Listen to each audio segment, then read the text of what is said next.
काल रात्री 25/12/2025 रोजी रात्री 3:30 वाजता शिरगाव स्टँडवर 7 दुकाने फोडून चोराने 3.5 ते 5 लाख रुपयाचं मुद्देमाल जप्त केलेला आहे।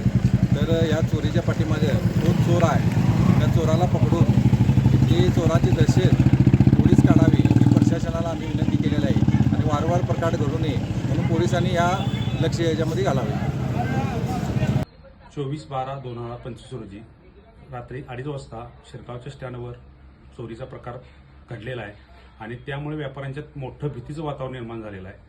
लोकांनी काही व्यापाऱ्यांनी कर्ज काढून दुकानाची उभारणी केलेली आहे, तरी प्रशासनाने याच्यावरती लक्ष घालून लवकरात लवकर चोरांचा बंदोबस्त करावा ही उपाध्यक्ष या नात्याने मी विनंती करीत आहे। अशाच नवीन अपडेट्स आणि आपल्या भागातील बातम्यांसाठी या चॅनलला लाईक करा, शेअर करा आणि सबस्क्राईब करा।